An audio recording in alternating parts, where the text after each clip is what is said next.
RMC BFM TV, bonjour Jordan Bardella. Bonjour. On va bien sûr parler retraite, inflation, mais d'abord 1 an de guerre en Ukraine et vous avez surpris, il faut le dire, en reconnaissant dans les colonnes de l'opinion, je cite, une naïveté collective à l'égard des ambitions de Vladimir Poutine. Naïveté collective, c'est surtout votre naïveté, non? Celle de Marine Le Pen, celle du Rassemblement National? Oh, ce serait nous faire un faux procès que de réduire ainsi. Je pense qu'il y a une naïveté de toute la classe politique en réalité à l'égard des ambitions et des intentions de Vladimir Poutine. Je vous rappelle que Emmanuel Macron lui-même, chef de l'État, avait reçu dès son élection au château de Versailles le président Poutine, qui était président l'avait reçu sur son lieu de vacances. Mais vous avez raison de le rappeler. Je vous rappelle que la France était notamment le premier pays étranger à investir en Russie et que plus largement l'Union européenne avait remis sa dépendance énergétique entre les mains de la Russie. Donc je pense qu'il y a eu effectivement une forme de naïveté collective à l'égard de ces ambitions. C'est la vôtre quand on regarde Marine Le Pen qui se déplace à Moscou en 2017, qui parle de son admiration pour Vladimir Poutine en 2011, qui dit que non, il n'y a pas d'invasion en Crimée. Enfin, pardon, mais c'est que vous vous êtes trompé, en fait. C'est une sorte de façon d'essayer de mouiller tout le monde alors que c'est vous qui avez été naïf. Emmanuel Macron ne s'est-il pas rendu à Moscou? Mais quand il était président de la République, c'est pas la même chose que quand on est dans l'opposition. N'a-t-il pas reçu Marine Le Pen aspire à être présidente de la République? En tout cas, dans ces 2 dernières élections présidentielles, c'était dans ce cadre-là qu'elle a souhaité dialoguer avec la Russie. Moi, j'ai souhaité rappeler une chose très claire dans cette tribune. D'abord, quelque chose qui relève de l'évidence, c'est que nous sommes aujourd'hui à 1 an du conflit entre l'Ukraine et la Russie, et j'ai voulu rappeler de manière très claire, et nous l'avions condamné à l'époque sans ambiguïté, qu'il y a dans cette affaire un État agresseur, la Russie, un pays agressé, l'Ukraine. Que nous avons aujourd'hui, et je pense que c'est là le rôle de la France, un rôle de paix et un rôle d'équilibre. Nous avons le devoir d'éviter un engrenage dans ce conflit. Et donc je pense, Monsieur Bardella, vous vous êtes trompé quand vous disiez qu'il n'y avait pas eu d'annexion en Crimée, quand Marine Le Pen parlait de l'admiration pour Vladimir Poutine. Non, c'est une sorte d'aveu d'erreur que vous faites. Je pense que le Vladimir Poutine de 2022 n'était pas le Vladimir Poutine d'il y a 5 ans. Et si bien d'ailleurs que la France a entretenu pendant très longtemps, et notamment au travers de la diplomatie, sous Jacques Chirac, qui a exprimé à plusieurs reprises son amitié à l'égard de Vladimir Poutine, des liens qui ne sont pas les mêmes que nous avons aujourd'hui. Moi, je suis extrêmement clair. Je pense que, et c'est la raison pour laquelle d'ailleurs nous avons condamné cette agression, c'est que on ne peut pas tolérer que la loi du plus fort supplante le droit international. Et une victoire de la Russie, et je le dis de manière très claire, très sereine et très posément, une victoire de la Russie de cette façon-là en Ukraine aurait exactement le même effet dévastateur sur le droit international que ne l'a eu l'invasion de l'Irak par les Américains en 2003. On va essayer de poser 2 questions très concrètes. Si, comme vous le dites, vous n'êtes plus naïf vis-à-vis de la Russie de Poutine, qu'est-ce que fait encore Thierry Mariani, député européen du RN, qui, je cite, maintient que les 2 parties ont provoqué la guerre et que les crimes de guerre sont des 2 côtés. Comment peut-on dire on n'est pas naïf vis-à-vis de Poutine et garder Thierry Mariani au RN? Monsieur Duhamel, Thierry Mariani a une affection et une histoire particulière avec la Russie. Il a été le président du dialogue franco-russe, qui a été créé par Jacques Chirac en 2004. Il a été député des Français de l'étranger pour l'UMP, pour le parti de Nicolas Sarkozy. Ça justifie de dire que les 2 parties ont provoqué la guerre. Je vais vous répondre. Je suis en désaccord avec ces propos. Je pense que la Russie a créé un trouble très important. La Russie a violé la souveraineté territoriale de l'Ukraine et on ne peut accepter, et d'autant plus lorsque nous sommes souverainistes et patriotes, qu'un État viole la souveraineté d'un autre État. C'est la position que nous avons tenue. Vous acceptez qu'il soit ici et qu'il puisse dire ce genre de choses. Le Rassemblement national n'est pas une chapelle, ça n'est pas une secte, et on peut avoir des points de vue différents. Moi, je vous donne notre point de vue, et je vous donne le point de vue de Marine Le Pen qui, dès le début de ce conflit, a condamné sans la moindre ambiguïté l'agression de l'Ukraine par la Russie. Donc Thierry Mariani peut continuer à aller sur les plateaux et considérer que les crimes de guerre, c'est des 2 côtés, pas de problème. Mais écoutez, on a le droit d'avoir des débats au sein d'un mouvement politique. On a le droit d'avoir des désaccords. Nous sommes en tout cas d'accord sur le fait que l'issue de ce conflit ne sera pas une issue militaire et qu'il faudra à un moment donné, et c'est l'objet d'ailleurs de cette lettre ouverte aux Français qu'a publié Marine Le Pen, cet appel à une conférence internationale pour la paix. Je crois que c'est là le rôle de la France, que de mettre l'ensemble des acteurs autour de la table pour négocier. Viendra le temps. Je pense qu'il y a 2 principes à poser. Le premier principe, c'est celui que viendra le temps de la discussion et qu'il faudra à un moment donné dialoguer, et que pour qu'il y ait la paix, il faut évidemment que la Russie comprenne qu'elle n'a plus rien à gagner en Ukraine et qu'elle retire ses troupes. Parce qu'encore une fois, on ne peut pas accepter que la souveraineté d'un État soit Une dernière question précise sur ce sujet. Vous dites précisément dans l'opinion être favorable à l'envoi d'armes qui peuvent permettre à l'Ukraine de défendre sa souveraineté et de protéger ses frontières, sauf les missiles longue portée, ça pour vous c'est non, pas d'avions et pas de chars.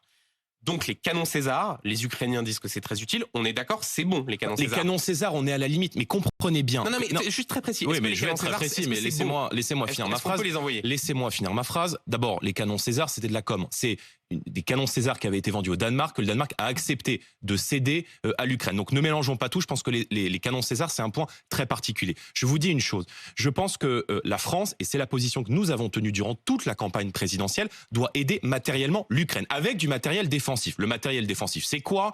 Ce sont des missiles solaires, ce sont des missiles anti-aériens, c'est tout ce qui permet à l'Ukraine de se défendre. Est-ce que les canons César peuvent continuer à être envoyés en Je Ukraine, pense que les canons César, nous sommes à la limite. Mais la limite, je dis une chose. Est-ce qu'on envoie ou est-ce qu'on n'envoie pas? Je dis une chose très claire. La France doit fixer des lignes rouges. Moi, je suis favorable. Et c'est la position que nous avons tenue durant toute la campagne présidentielle, à ce qu'on donne à l'Ukraine. On ne va pas faire du matériel de défense, là, on n'est pas des spécialistes tous les deux. Non, mais c'est une question très précise. Du matériel qui permet... Mais alors, on va être très précis. Je pense que...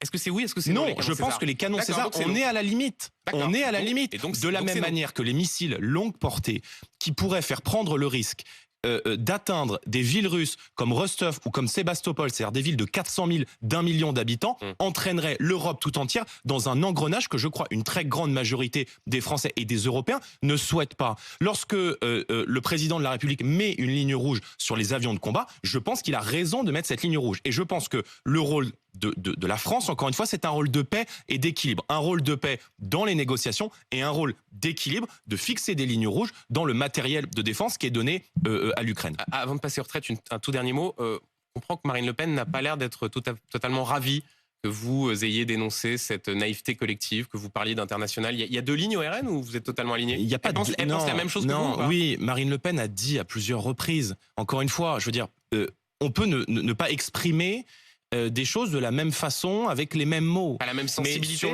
Mais sur le fond, nous disons la même chose. Et Marine Le Pen l'a dit à plusieurs reprises.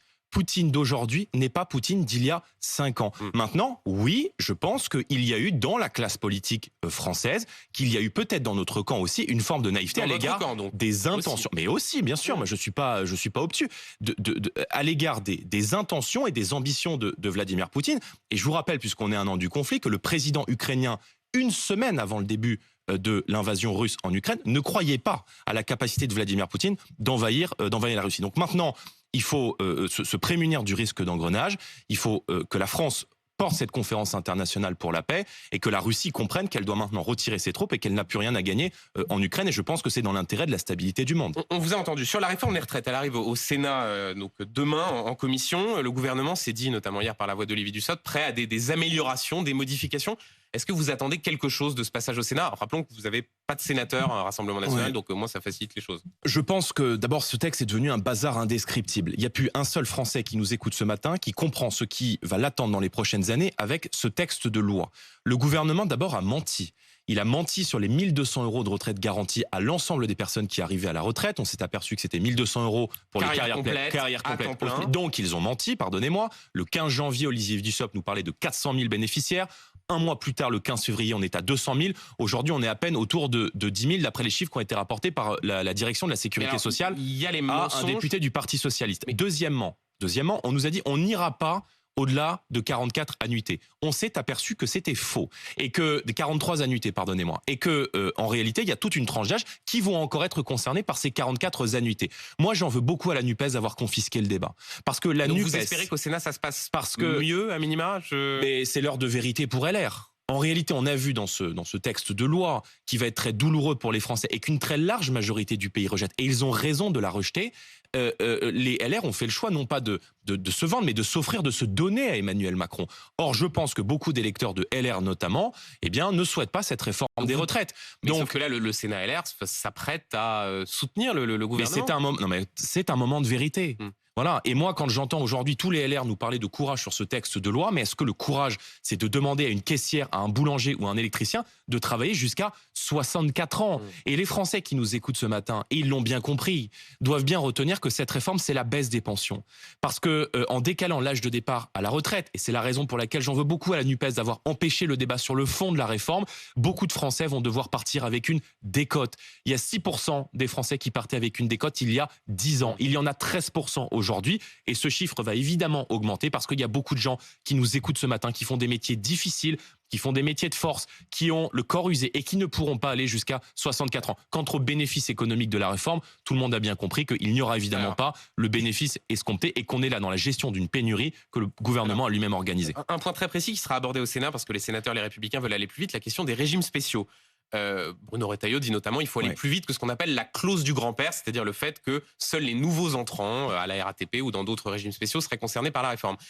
J'ai bien regardé, j'ai absolument rien compris à ce que propose le Rassemblement national. Pourtant, sur la question c'est extrêmement simple. Les régimes m'expliquer honnêtement. Les régimes spéciaux, écoutez, c'est pas grave, merci de me permettre de préciser si ça n'a pas été suffisamment compris. Les régimes spéciaux, c'est de la chirurgie. D'accord ? Il y a, s'agissant des régimes spéciaux, on parle de 7 milliards d'euros de dépenses sur les 360 milliards que nous coûtent les retraites et que coûtent les retraites à l'État. Donc on n'est pas là dans un phénomène majeur qui, je crois, peut-être entraîne un peu plus de passion que ça en a l'air. Ceux qui nous regardent, ceux qui nous écoutent, il y a un sujet de justice autour de la question des régimes spéciaux. Je pense que c'est de la chirurgie. Je pense qu'il y a des régimes spéciaux qui ne se justifient plus. Et il y a d'autres, par exemple, celui de la RATP ne se justifie plus et c'est la raison pour laquelle nous défendons une clause du grand-père à compter de 2035. Pourquoi à compter de 2035 ? Attendez, vous dites ça et en même temps, vous avez voté à l'Assemblée nationale contre la suppression des régimes spéciaux. Pourquoi à compter de 2035 ? Pour une raison très simple, c'est que il y a aujourd'hui à la RATP des difficultés de recrutement.